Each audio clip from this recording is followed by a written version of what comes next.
বাংলাদেশে আর্জেন্টিনা মানেই মেসি। বিশ্বকাপেও এবার রেকর্ডের বরপুর্ত ফুটবল জাদুকর। জর্ডানের বিপক্ষের ম্যাচেও গড়েছেন তিনি রেকর্ড, বিশ্বকাপে টানা 7 ম্যাচে গোল করার। তবে এই ম্যাচে কোচ লিওনেল স্কলোনি তাকে শুরুর একাদশে না রেখে খেলান শেষ 30 মিনিট। কোচের এই কৌশল নিয়ে সমর্থকদের আছে দ্বিমত। মেসিকে তো চোখে হারাচ্ছি, কিন্তু নতুন প্রজন্ম কিভাবে খেলে, মেসি যদি রিটায়ার করে যায় তাও তো দেখতে হবে না আমাদের, সেই জন্য এইটাও এনজয় করতে। যেহেতু মেসি একজন সেলিব্রিটি খেলোয়াড় এবং সবচেয়ে ভালো প্লেয়ার বলা হয়, তো ওনাকে ফার্স্ট অর্ধে হচ্ছে রেস দেওয়া হয়েছে। আমার মনে হয় এটা খুবই ভালো আইডিয়া। অনেকে বলে যে আমরা মেসি ছাড়া ভালো মতো গোল দিতে পারি না, তো আজকে তাদের জন্য তারা দেখুক যে মেসি ছাড়াও আর্জেন্টিনা অনেক ভালো খেলে।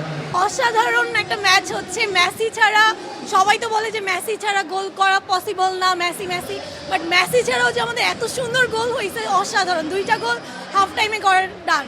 শুরুর দিকে তো আমরা ভাবছিলাম যে কেমন হয় ম্যাচটা, যেহেতু আমাদের মেসি ছিল না। তারপরে আমাদের আর্জেন্টিনা টিম মেসি ছাড়া অনেক ভালো খেলছে। অবশ্যই আর্জেন্টিনা এবার ওয়ার্ল্ড কাপ নেবে, এটাই আশা করি, এটাই আমাদের ড্রিম। সবাই ভালো লাগে, মোটামুটি সবাই, মানে মলিনা, মার্টিনেজ, আরও অনেকেই আছে, সবই অনেক ভালো খেলে। বাংলাদেশের সমর্থকদের উন্মাদনা দেখে বিস্ময় প্রকাশ করেছেন আর্জেন্টিনা থেকে আসা 2 সমর্থকও। তাদের মতে আর্জেন্টিনার জনসংখ্যার চেয়ে বাংলাদেশের দলটির সমর্থক বেশি। More people that you can find in any place in Argentina today, and people, it's amazing how they are celebrating. I mean, for today, yes, this match in Argentina is very chill because we already win, so we can enjoy it. But here, people is like, oh my God, this is like the final. I cannot even imagine how could you live a final here. Amazing. I never seen something like this before, not even in Argentina. It's amazing, crazy. I feel at home right now. It's so good.